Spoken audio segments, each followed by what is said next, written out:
Ya, kita berada pada muka surat 42. Kitab Taharah, bab perkara yang mewajibkan wuduk lagi. Fasal pertama sebelum masuk fasal kedua.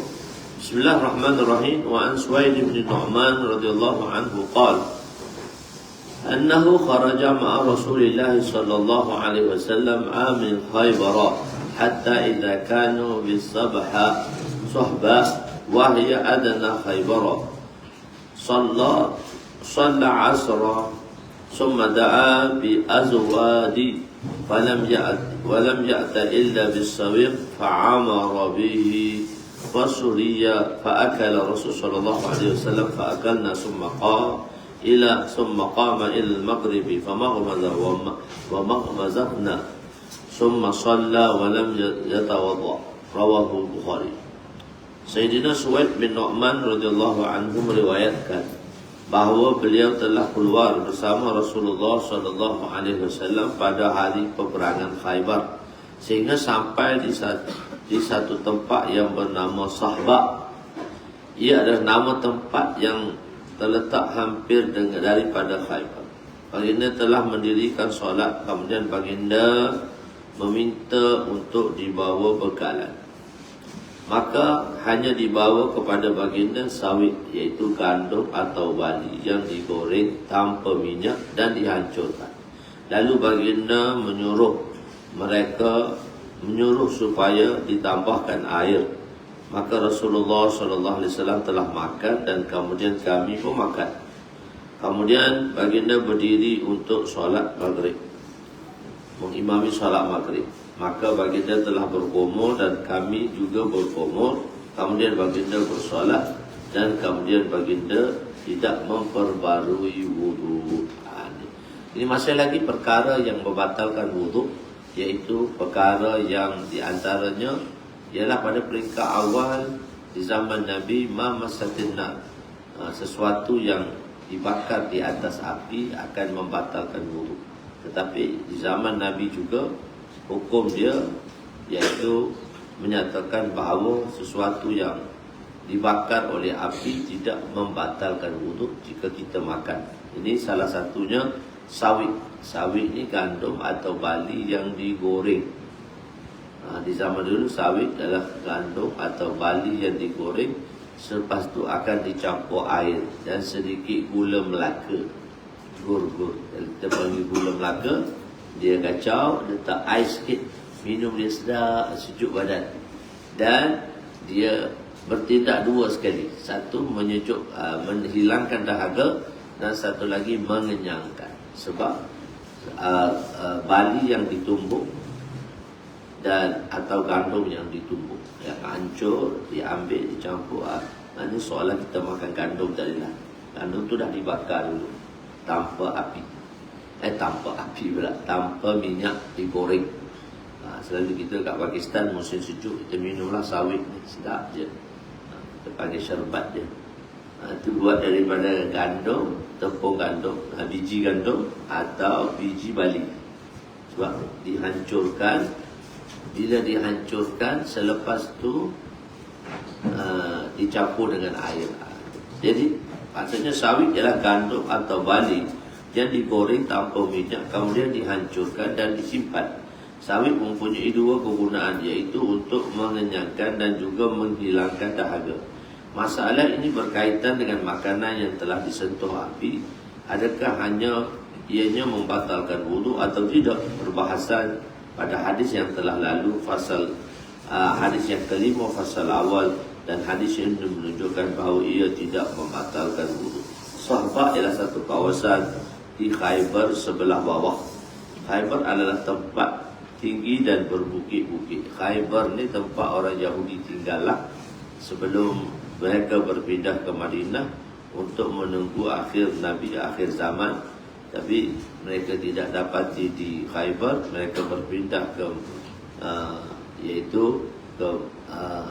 ke Yasrib dengan nama Madinah selepas itu, dengan harapan bahawa mereka lah Nabi di akhir zaman, bahawa mereka juga Nabi. Tapi oleh kerana mereka tak menjadi Nabi, mereka engkar kepada Nabi. Di situ, jadi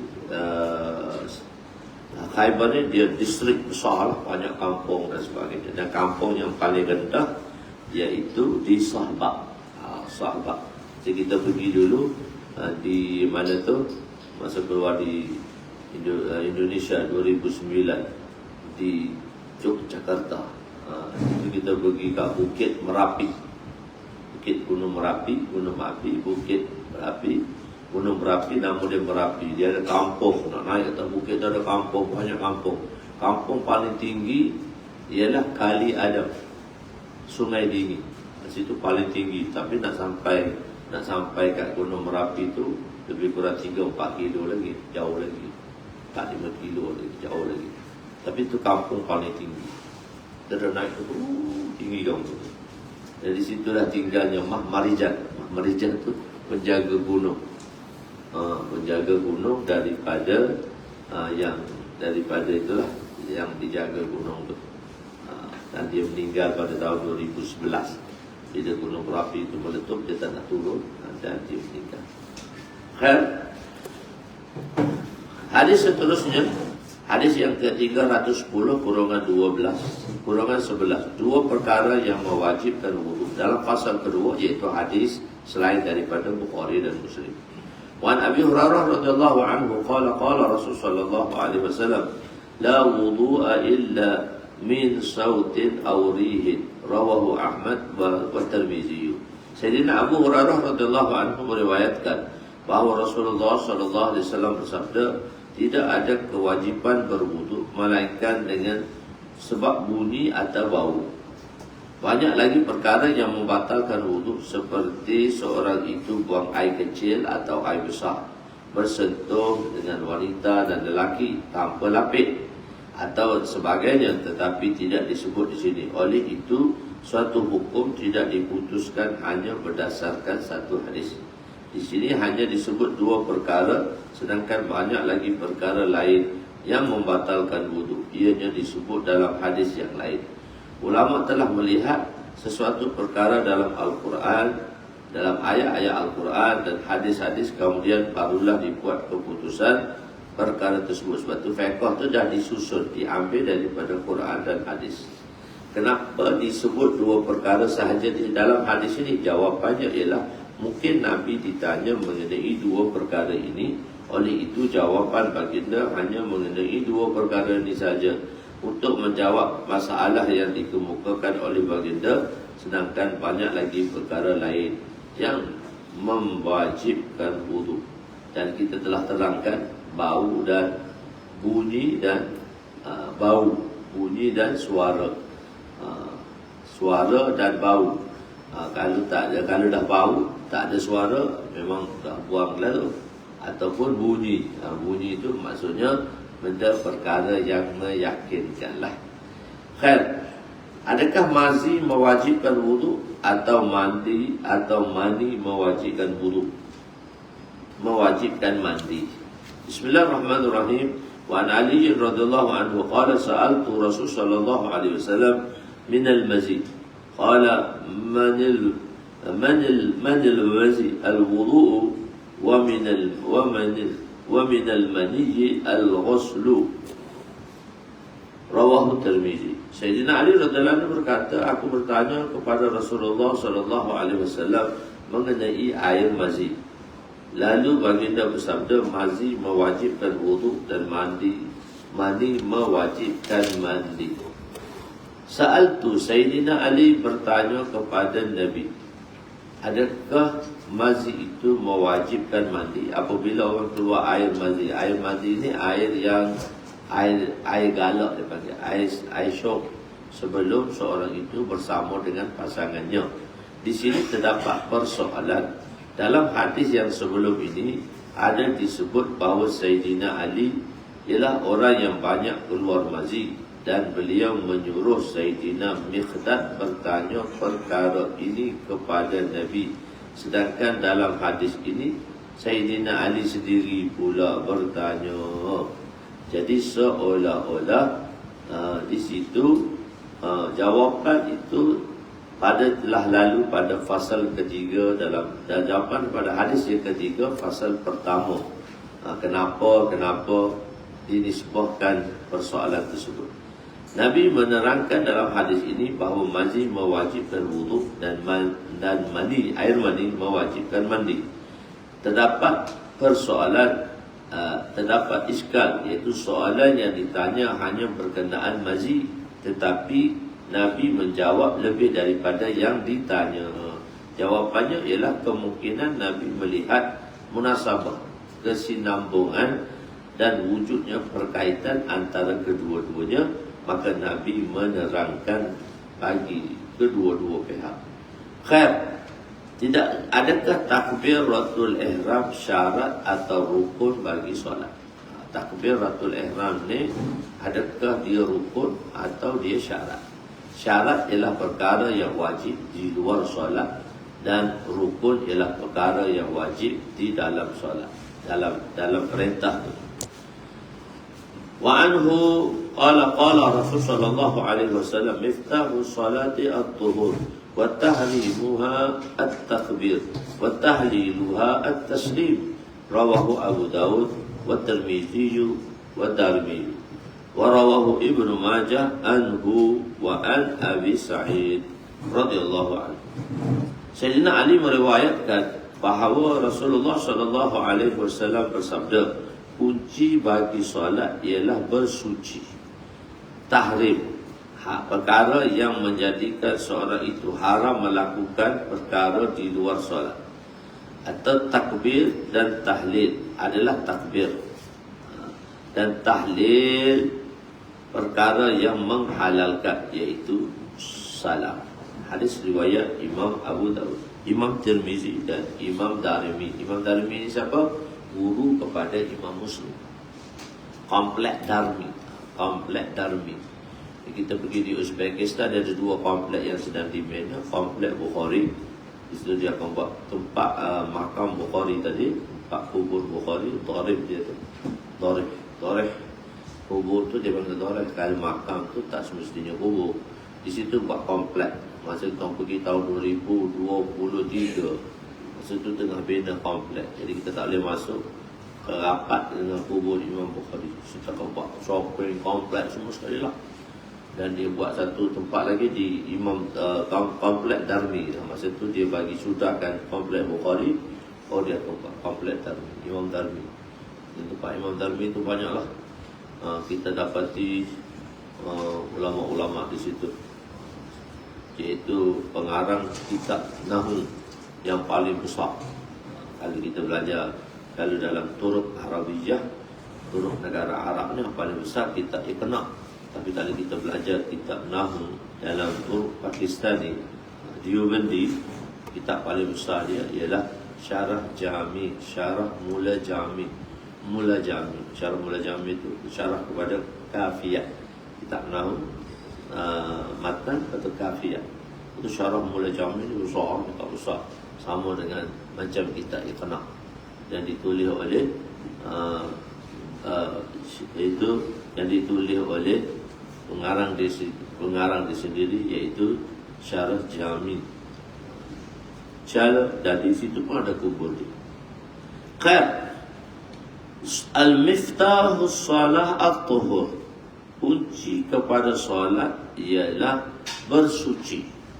Banyak lagi syarat bagi solat, tetapi antara syarat besar, banyak syarat solat dia, tapi salah satunya syarat besar ialah bersuci. Bagi solat ialah taharah, iaitu kesucian pada jisim, pakaian dan tempat untuk solat. 3 syarat. Tahrimuha at-takbir, dipanggil tahrim kerana dalam solat banyak perkara yang sebelumnya harus dilakukan, tetapi dalam solat tak boleh, diharam untuk dilakukan. Seperti bercakap harus, tapi di luar solat lah. Tapi dalam solat haram. Kalau bercakap haram, itu membatalkan solat. Misalnya yang lain belajar dan membaca hadis, jika dilakukan di luar solat akan mendatangkan pahala, tetapi dalam solat ianya tidak dibolehkan. Memberi salam sunat hukumnya, tetapi dalam solat tidak boleh memberi salam, bahkan menjawab salam juga tidak dibolehkan. Semua perkara ini tidak dibenarkan untuk dilakukan dalam solat. Begitu juga makan, minum, berjalan, tidur dan sebagainya. Cuma perkara ini tidak boleh dilakukan dalam solat. Semua perkara ini. Bilakah semua perkara ini tidak boleh dilakukan? Seperti dia kata tahrim, diharamkan. Bila perkara ini hak halal tu diharamkan, tak boleh dilakukan. Bilakah? Apabila seorang itu melafaz takbir Allahu Akbar, maka semua pekerjaan yang bersalahan dengan solat tidak boleh dilakukan. Maknanya tak boleh dilakukan kecuali amalan solat saja. A'immas salas, jadi imam yang tiga. Di sini Imam apa dia? Imam Malik, Imam Syafi'i, Imam Ahmad bin Hanbal. Imam tiga mengatakan takbir itu rukun. Takbir itu rukun, maksudnya perkara yang wajib di dalam solat. Rukun. Di situ. Jadi cuma Imam Abu Hanifah kata tak, syarat dia perkara yang wajib di luar. Takbir ni tak kira wajib di dalam, tapi wajib di luar. Kita rukun, dia syarat. Kenapa berlaku perbezaan itu? Imam Abu Hanifah telah menjadikan dalil ayat wa zakara asma rabbih fa shalla, dengan menyebut-nyebut dan zakarasma menyebut-nyebut dengan lidah dan hati. Sebab tu dia terjemah ni, semua terjemah saya ambil daripada apa dia, Pimpinan Rahman. So dia terjemah selalu dah muhawarah. Maksudnya menyebut dengan nama Tuhanmu. Maksud di sini menyebut dengan lidah dan hati. Akan nama Tuhanmu serta mengerjakan solat dengan khusyuk. Fa tu wa zakara asma rabbih. Fa tu satu huruf ataf yang kita panggil dia fa ta'qibiyah.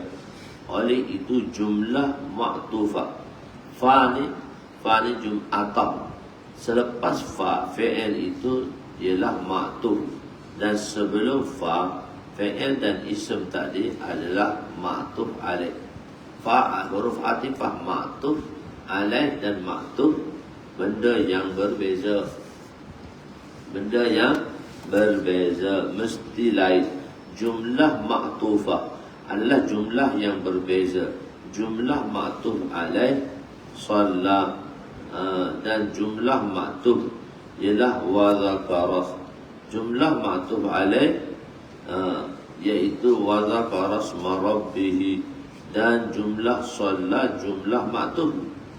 Jadi adalah jumlah maktub alaih, maka wujudnya mughayyir. Jadi maktub dengan maktub alaih dan maktub. Apa pula maktub alaih? Sebab huruf ataf maksudnya kata qadiyah atau ayat sebelum fa dan ayat selepas fa. Ayat fa sebelum fa ma'tuf alaih, sebelum fa tu, sebelum huruf ataf tu, fa tu untuk takkid. Maknanya perkara yang berlaku selepas. Itu takkid tu dia kata selepas. Selepas ayat pertama, maka ada berhenti sekejap untuk ayat kedua. Itu dia panggil fa ta'qibiyah, fa ikutan. Ikutan pun dia ma'at ta'qib, ma'at taraqi, ma'at ta'khir boleh juga. Ada tu dia huruf selepas, tapi belakang ni ta'qib ni segera berlaku segera. Gitu. Jadi maka perbezaannya, terdapat perbezaan. Mestilah wa zakara asma rabbih ini ayat yang berbeza hukum dia dengan fasalla. Jadi itu kata Imam Abu Hanifah. Sebab itu dia kata wa zakara asma rabbih, Allah, takbir tu menyebut nama Allah. Allahu Akbar fasalla, baru masuk sembahyang. Sebab tu Imam Abu Hanifah kata syarat. Syarat.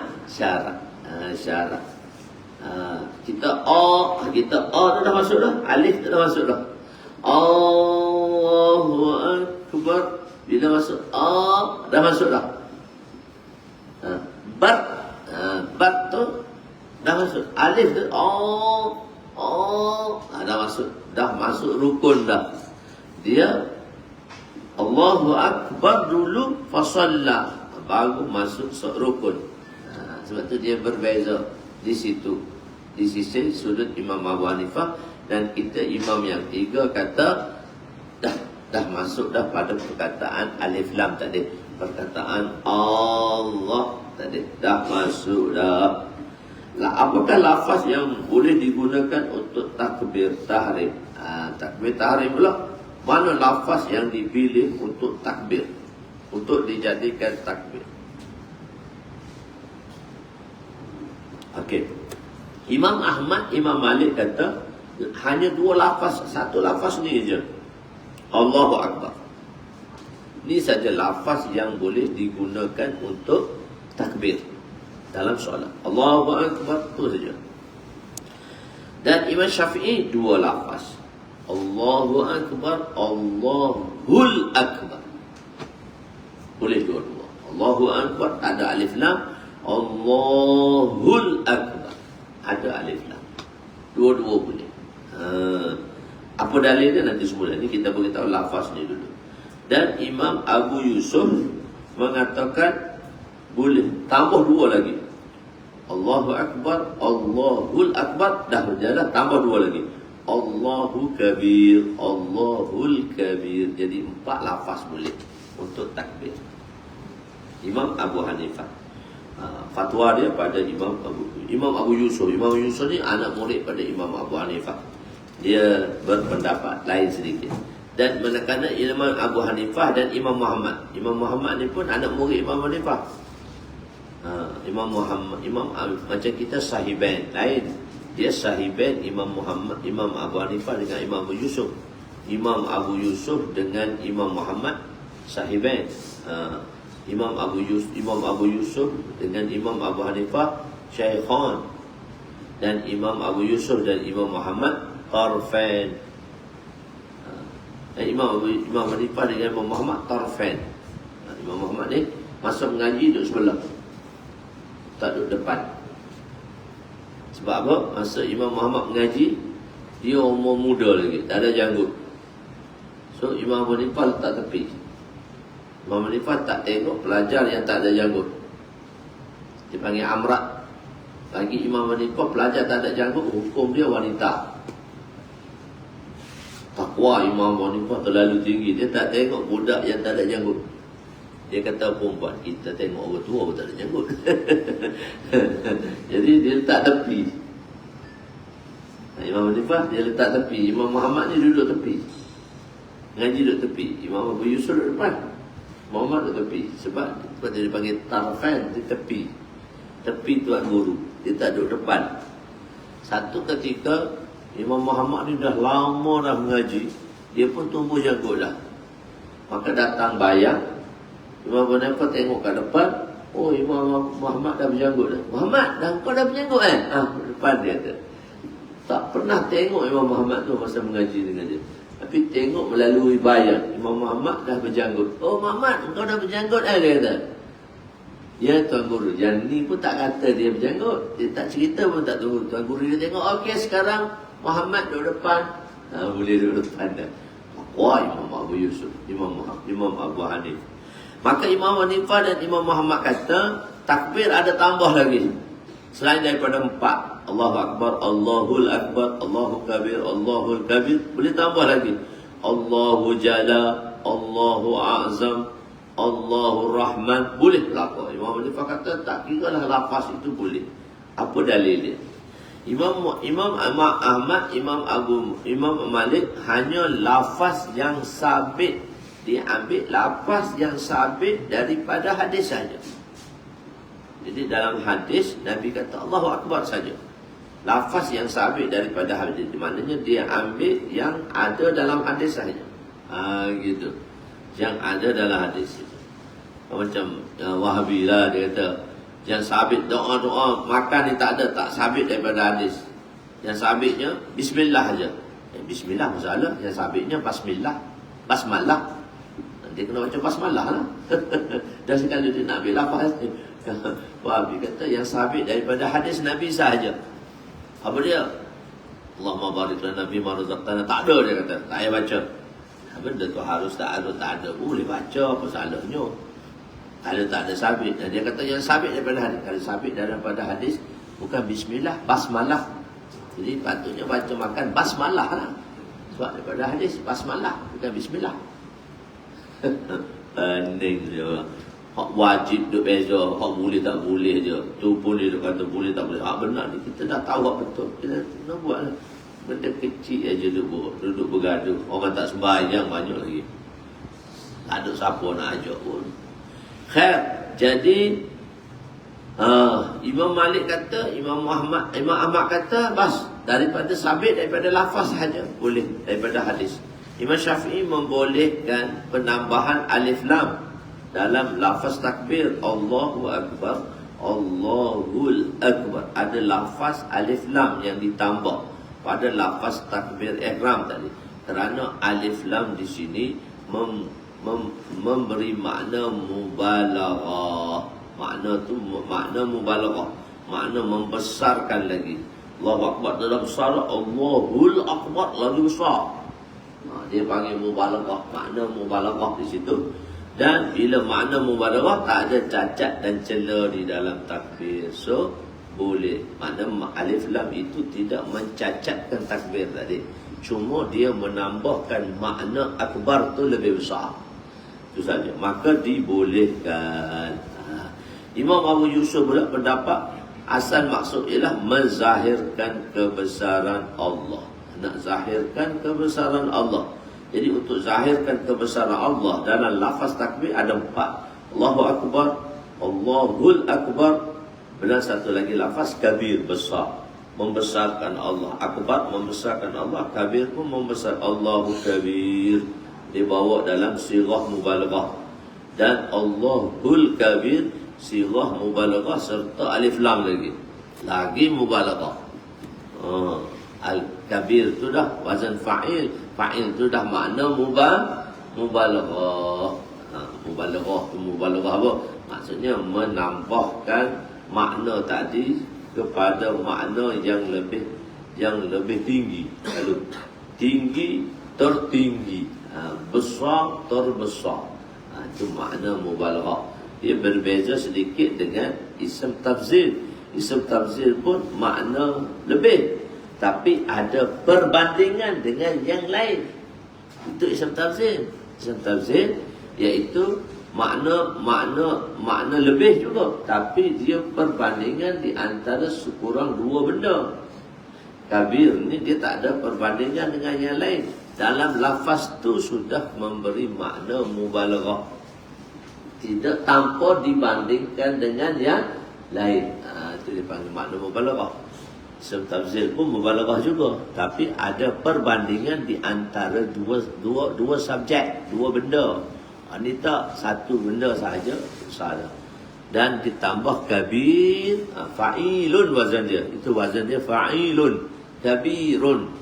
Ataupun ditambah dengan alif lam, al-kabir. Lagi mubalaghah.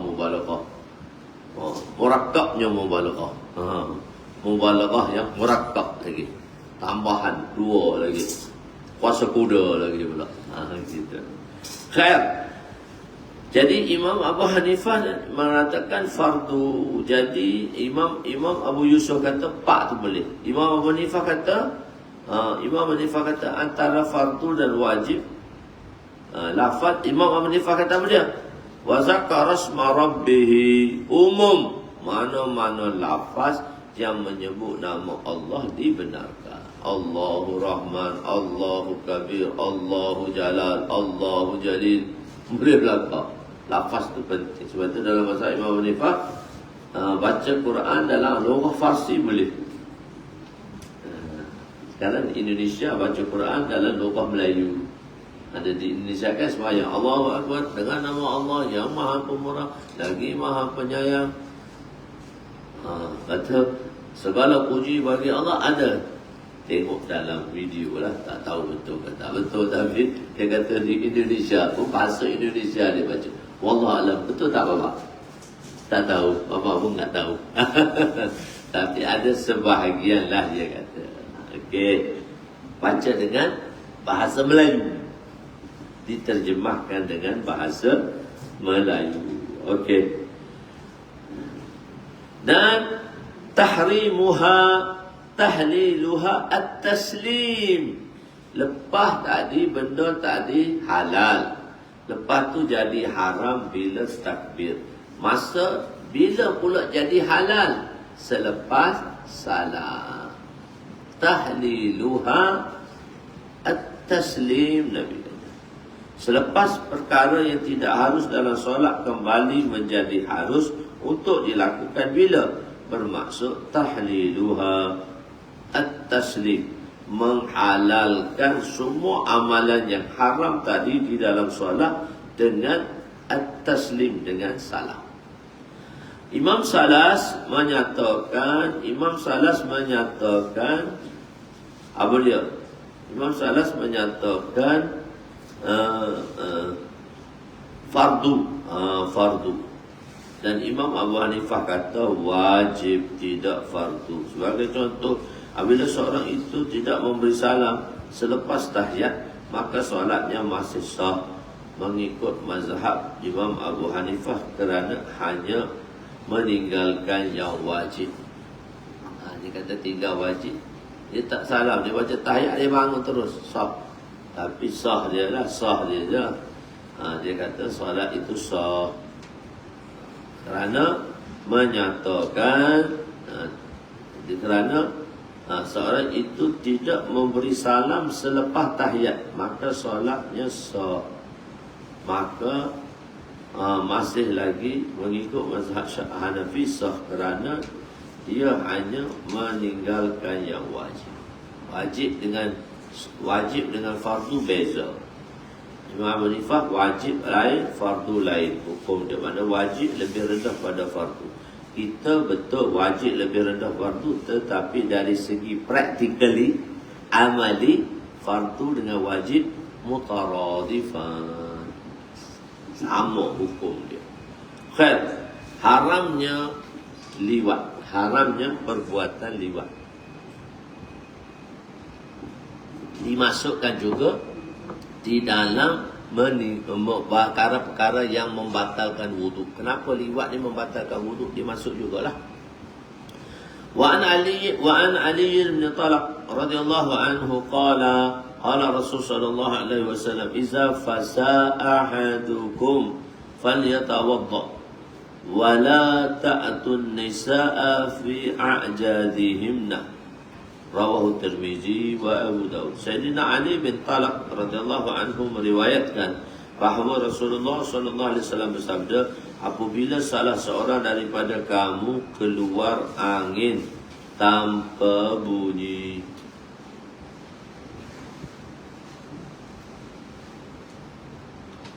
maka hendaklah dia berwuduk dan jangan kamu mendatangi isterimu daripada belakang.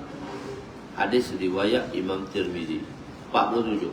Apabila seorang itu keluar angin, maka batallah wuduknya. Tanpa wuduk solat tidak boleh ditunaikan.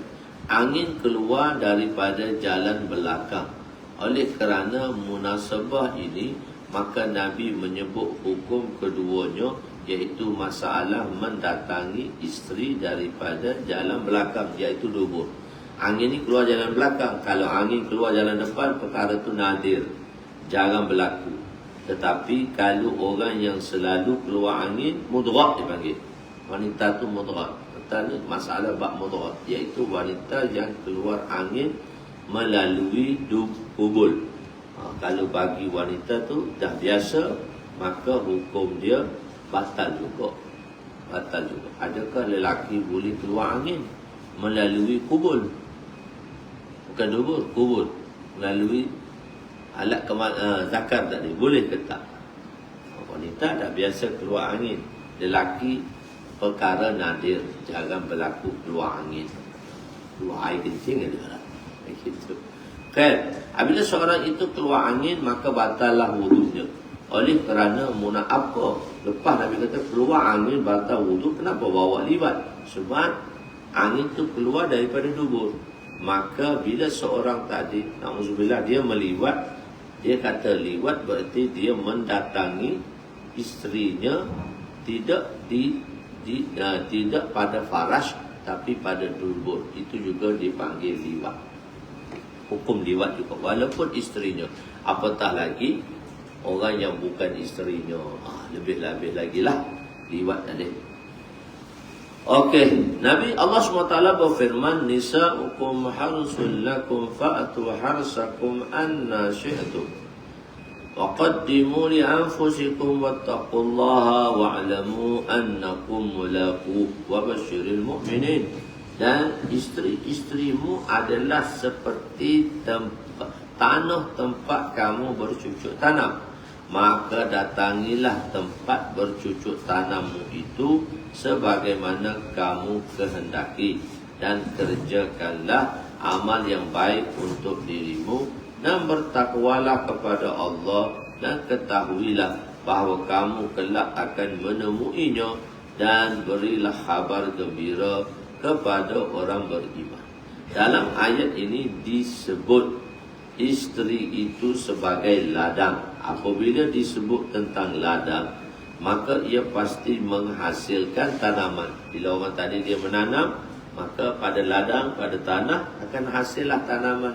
Jadi apabila suami mendatangi isterinya, mendatangi ladang isterinya, maka akan menghasilkan hasil, iaitu anak.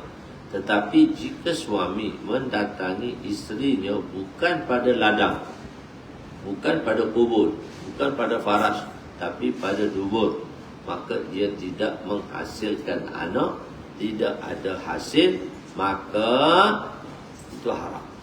Dan itu dipanggil liwat. Okey. Begitu juga apabila seorang ingin mendatangi isterinya, maka hendaklah dia mendatanginya pada tempat yang boleh menghasilkan anak, iaitu kubur, faras, bukannya dubur. Perbuatan liwat ini ialah perbuatan yang paling keji, iaitu perbuatan yang mula-mula dilakukan oleh kaum Lut, Nabi Lut. Oleh sebab itu mereka diazab dengan azab yang keras. Mereka diazab dengan apa? Gempa bumi, mati apa? Ada mereka diangkat di balik bumi, kaum Lut. Tidur membatalkan wudu. Kenapa tidur batal wudu? Tengok perbezaan pendapat yang mengatakan tidur macam mana batal wudu, tidur yang macam mana tak batal wudu. Kalau tidur masa belajar ni batal wudu ke tak? Pelajar-pelajar selalu tidur masa belajar, batal wudu ke tak? Gitu. Wa an Muawiyah bin Abi Sufyan radhiyallahu anhu anna Nabiy sallallahu alaihi wasallam innamal aynani wika'us sahi wa fa iza namatil ainu istadqa wika, rawahu Darimi. Sayyidina Muawiyah bin Abu Sufyan meriwayatkan bahawa Rasulullah SAW bersabda, sesungguhnya dua mata wika usahi, penutup papam punggung. Dua mata dia ada hubungan dengan punggung. Sebab apa? Bila kita celik, maknanya kita segar. Betul? Kita segar. Jadi kalau orang nak tarik, kita boleh tahan. Tapi kalau kita tidur, kita long life. Jadi masa kita celik, angin nak keluar tu, tapi kita boleh tahan. Rakaat terakhir dah nak keluar angin. Peristiwa ini semua kita alami belakang. Saya dan tuan-tuan. Tak ada kecuali angin nak keluar. Kena berdiam sebentar. Kalau bunyi keluar masa tu, batal lah wudu. Habislah sembahyang. Kena ambil wudu balik, kena sembahyang balik lah. Jadi kita ada pengalaman. Sebab bila kita celik, dalam sedar kita boleh tahan. Kita boleh akhas, kita boleh pegang. Makhus, kita boleh pegang. Kita boleh pegang punggung kita. Walaupun dia dah terbuka. Walaupun dia dah terbuka. Wikak ni terbuka bila mata pejam. Kalau mata pejam, mata tak pejam, dia terbuka tapi boleh tahan, angin tak keluar. Tapi kalau mata tutup, wikak tu memang dah terbuka dah. Dan dalam badan kita ni banyak angin. Kita ada sendi. Maka angin selalu berlega-lega. Jadi manusia ni kan banyak angin. Nak tahu banyak angin tak banyak angin? Ada orang dia tak boleh makan benda sejuk. Lepas makan benda sejuk, angin dah tu. Orang tu banyak angin. Nak tahu banyak angin tak banyak angin? Orang yang picit tu keluar angin. Orang yang dipicit tak keluar pun. Macam orang urut lah, dia pegang kita. Dia keluar angin. Kawan tu tak keluar angin pun. So angin masuk ke tangan, keluar ke mulut dia. So dia ada kontak gitu. Orang yang picit tu, yang apa tu, tu kan urut tu, dia picit kita, dia sendawa. Oh, dia kata kau ni banyak angin ni. Dia sendawa, pasal angin dia keluar. Sedangkan dia ada kontak, dia sentuh orang tu, angin dia pun keluar. Maksudnya begitu tu. Ajib Nabi beritahu. Jadi mata ni tutup papan punggung. Sebab tu dalam mazhab Imam Syafi'i, tidur dengan tetap papan punggung, walaupun tidur tetap papan punggung tak bergerak. Maksudnya dia telah ditutup dengan benda luar. Maka angin tak keluar, maka tak batal solat. Dia ditutup dengan benda luar. Imam Hanifah kata, okey, dia ditutup dengan benda luar, tapi benda luar tu, kalau tak ada benda luar tu, dia jatuh tak jatuh? Misalnya orang jatuh, dia tidur sandar. Bagi Imam Hanifah, tidur sandar pun batal wudu, asalkan tidur. Sebab apa? Bila buat lari sandaran, dia akan jatuh. Bila jatuh, dia tidur berbaring. Tidur baring, habis. Wudu batal. Sebenarnya hukum zanni, tapi dia jadikan hukum qat'i. Az-zannu kal-ilmi. Sebab sabitnya keluar angin itu bukan qat'i zanni, tapi hukum zanni itu dibawa kepada qat'i. Az-zannu kal-ilmi. Okey, mari kita tengok. Tu kita cerita dulu, baru kita datang sini mudah. Jadi Sayyidina Muawiyah bin Abu Sufyan meriwayatkan bahawa Nabi bersabda, sesungguhnya dua mata adalah pengikat papan punggung. Ditutup macam belon lah, kita tiup belon, lepas tu kita ikat.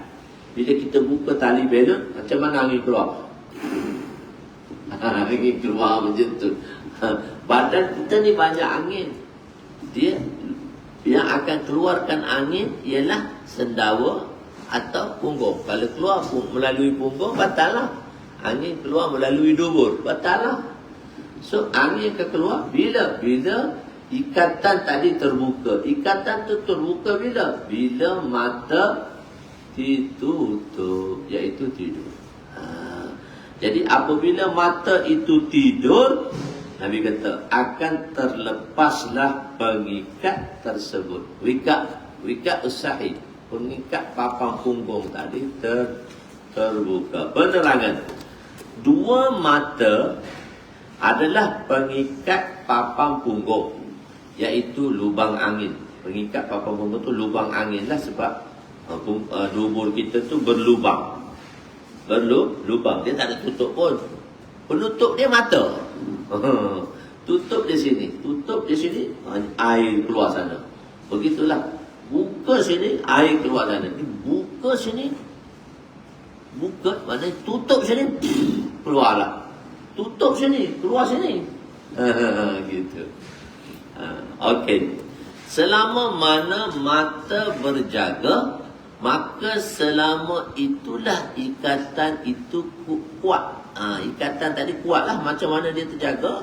Maknanya kita boleh pegang tadilah. Nak keluar pun, kita tahan. Maknanya kita boleh pegang. Angin tak boleh keluar. Kadang-kadang keluar juga sikit. Tapi kita boleh tahanlah bila mata kita itu. Maka tengok apabila seorang itu dalam keadaan lesu dan tidur, dia tidur dah. Tidur tu dia akan jadi lesu, tak boleh kawal lah anggota dia. Maka pengikat itu akan menjadi lemah dan angin boleh keluar bila-bila masa daripada badan tanpa disedari. Oleh itu diketahui bahawa semata-mata tidur tidak membatalkan wudu. Tidur secara umum tak membatalkan wudu. Tidur macam mana membatalkan wudu? Dia ada naum qalil, naum kasir. Naum qalil dan naum kasir itulah ditafsirkan berbagai dalam mazhab. Semata-mata tidur tak batal wudu. Tapi ambiya, tidur ambiya tak kira lah tidur macam mana tak batal. Naumil ambiya laisa naqidul wudu. Dia tidak akan membatalkan wudu. Itu hukum tetap untuk Nabi-Nabi. Dia tak akan batal wudu walaupun dia tidur macam mana sekali. Okey, tengok Jadi sebab terbatal oleh itu diketahui bahawa semata-mata tidur tak membatalkan wudu. Sebab terbatalnya wudu ialah disebabkan keluarnya angin. Jadi zannu ghalib, apabila seorang dalam keadaan lalai secara ghalibnya dan dia tidur menyebabkan angin keluar secara zan ghalib, ini menduduki tempat yakin. Sebab hukum zan pada kedudukan yakin dalam usul. Az-zannu kal ilmi. Oleh itu keadaan tidur menentukan sama ada keadaan tidur tu, macam mana cara tidur tu yang akan menentukan sama ada wudu itu batal atau tidak. Sebab tu kita mazhab Imam Syafi'i, tidur yang tetap papan punggung tak batal sebab punggung tu tutup. Tapi tidur tu bukan tidur terbaring lah. Tidur dengan bersela ke atau tidur ke, duduk atas kursi tidur, punggung dah tutup, bersandar, tak batal. Gitu. Jadi tengok apa dia. A'immah bersepakat bahawa mengantuk, tersengguk, bukan tidur, mengantuk. Tu tidur tu. Tu macam tu tidur. Tak apa. Nak beritahu macam tu tidur. Dia mengantuk ni sedar tak sedar gitu. Sedar tak sedar. Tadi tidur tu lah, tapi sekarang dia dah bangun dah tu. Sebab kita kata dia tidur. Ni kita bagi misal tu. Kita tahu orang tu tidur tak tidur. Dia kata tak batal wuduk di sini ialah mengantuk. Allah Ta'ala la ta'khuzuhu sinatun wala naum. Sinatun tu tersengguk pun tak. Allah Ta'ala bukan tidur, tersengguk pun tak. Maksudnya sentiasa sedar, sentiasa jaga. Itu zat Allah. Sebab Allah kata la ta'khuzuhu sinatun wala naum. Allah tu tak tidur, sinatun pun tak, tersengguk pun tak. Maksudnya tersengguk pun tak, maksudnya di sini apa dia? Mengantuk pun tak lah. Gitu. Bila orang tu mengantuk, dia tersengguk lah. Tu tersengguk. Sebab dia mengantuk. Khayal lah. Bangun balik. Dia tersengguk. Adik tadi dia tidur. Dia tersengguk. Okey, sedar lah. Kita tak buat dah. Cukup lah. Tersengguk cukup lah. Tidur ni tak perlu lama. Mengantuk tu tidur sekejap tak apa dah. Kita sudah tu rasa fresh dah tau, badan dah fresh dah. Tu boleh bawa kereta balik. Tapi masa gitu ngantuk gitu. Tapi jangan bawa kereta ngantuk, bahaya. Dia takut tidur beberapa second tu. Orang panggil tidur apa tu? Tidur tu bahaya.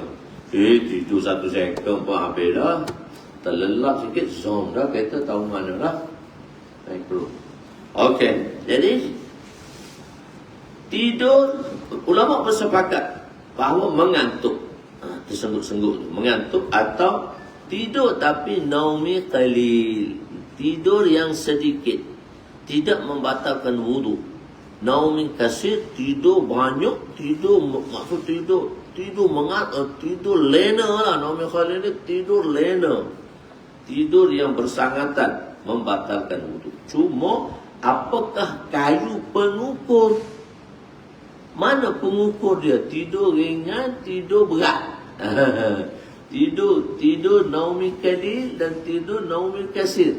Mana tidur tu yang menjadi kayu pengukur? Kalau macam ni, dia kira tidur ringan. Tak batal lah. Kalau mengantuk memang tak batal pun. Sebab dia masih sedar lagi. Tapi tidur mana dikira tidur ringan dengan tidur berat? Kayu pengukur dia apa? Kepada sedikitnya tidur atau banyaknya tidur. Pada apadanya ada ikhtilaf di kalangan ulama. Jadi ulama telah memudahkan kita dan mengistimbat pada kita dalam mazhab-mazhab. Jom kita kena pilihlah kita mazhab apa istimbat dalam mazhab kita. Sebab itu nak menentukan tidur sikit atau tidur banyak. Kita panggil, kalau tidur sikit, tidur banyak tu susah. Dalam Arab dia mudah. Naumi qalil, naumi kasir. Dia dah faham. Kalau tidur sikit, tidur banyak, Melayu lain. Aku tidur sikit, ada dia. Tapi tidur betul-betul. Tapi tidur sikit. Aku tidur sikit, ada dia. Tapi memang tidur lah. Sebab perkataan Melayu tidur sikit tak boleh 100% makna naumi qalil. Kita maksud kita kali itu sekejap kali pun. Aku tidur kejap je dia. Tapi tidur lena sekejap sahaja. Sebab tu kita kata tidur sedikit itu naumi qalil diterjemahkan dengan tidur sedikit tak boleh. Kita tengok kayu pengukur lah senang. Sebab dia kata aku tak tidur. Lepas tu dia kena ada kayu pengukur. Begitu. Jadi Imam Malik, kalau sekali pula pelajar-pelajar kan, kita kejut kat pagi-pagi dia sambil-sambil tidur. Ustaz, saya tak tidur, Ustaz. Tak tidur. Saya tak tidur.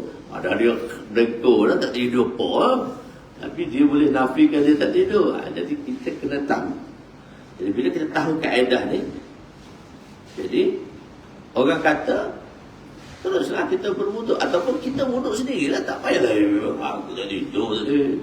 Orang tu, kan dalam Jumaat kan, sambil-sambil tunggu Jumaat tu lewat, dia tidur baring dah. Lepas tu kita kejut, bangun. Lepas tu sembahyang. Ambil wuduk. Mana? Batal. Tak tidur. Senang. Jadi biasanya orang berkerah tak nak ambil wuduk lah, nak sembahyang. Dia tidur terlentang lah. Kita tak dalam Jumaat kan macam tu. Sembahyang subuh tu, duk tunggu tu. Tidur atas bed lah. Sambil-sambil nak tunggu tu, dah semalam bangun awal. Jadi mengantuk lah nak sembahyang subuh tu.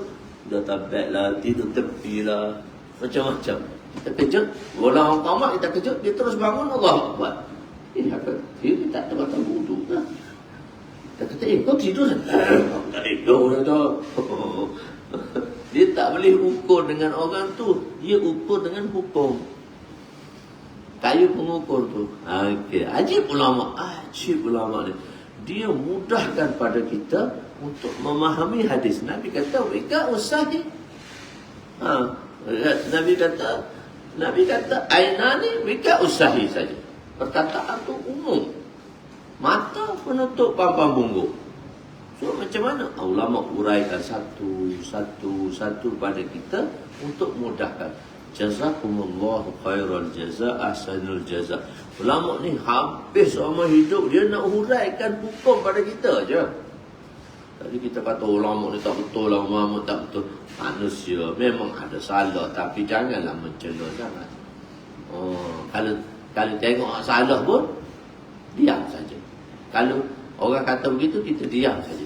Kita tak tengok, kita diam saja. Tak boleh kita nak cela juga. Kecuali kita tengok dengan mata, itu pun kita tak boleh sebar. Kita diam, kita tinggal je dia. Nak selamatkan. Sebab ulama-ulama terdahulu sepanjang hidup dia bagi masa untuk ilmu dan dakwah ni, bagi masa untuk ilmu ni hanya untuk memberi kemudahan pada kita.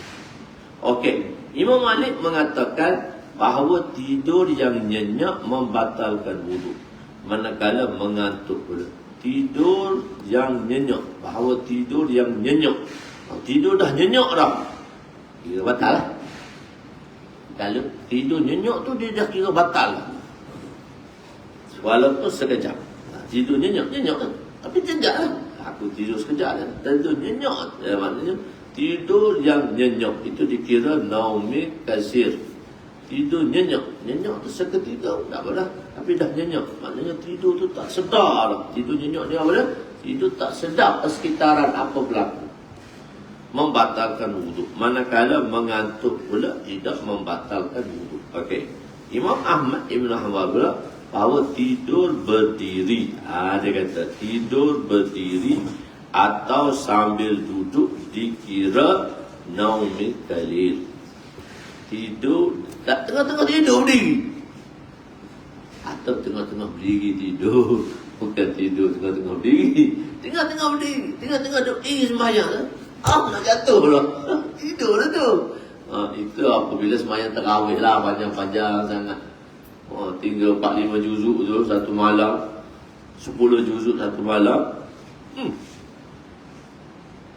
Orang mula-mula sembahyang tarawih 10 juzuk tu, orang duduk doa lah. Orang dah sujud habis semua dah, kita duduk doa lagi. Kita duduk kunut lagi. Orang tu tahiyat dah. Maknanya orang dah rokok, orang dah sujud 2 kali, kita duduk terpegang lagi dalam kunut tu. Jadi macam tu. Semayang panjang-panjang, bila tak biasa pula dengan semayang panjang-panjang. Sudah-sudah orang duduk tahiyat dah. Mungkin orang tak salam lagi. Maksudnya dia dah buat apa? Rukuk, dia dah buat duduk, dia dah buat sujud pertama, duduk antara 2 sujud, dan sujud lagi 4 rukun dah dia pergi tu. 4 rukun panjang tu, kita duduk doa lagi. Maksudnya tidur dah tu, tidur nyenyak dah tu. Kalau mazhab Malik batal. Tapi mazhab Imam Ahmad kata tak apa, tidur berdiri ni tak apa. Tidur berdiri ni dia kira tidur naumi qalil. Tidur berdiri. Dan Imam Ahmad kata tidur berdiri dan tidur sambil duduk. Tidur sambil duduk bersela ke apa ke, dikira sebagai naumi qalil. Bila naumi qalil tak batal wudu lah. Selain daripada itu, membatalkan wudu, iaitu ini adalah bentuk tidur nyenyak atau tidak nyenyak seseorang itu. Imam Syafi'i, kita ambil mazhab kita, Imam Syafi'i kata apa ni? Tidur sambil duduk. Kalau tidur berdiri batal. Tidur sambil duduk dan tetap papan punggung. Maknanya punggung kita tertutup dengan papan di bawah tadi. Tahiyat akhir tertutup tak?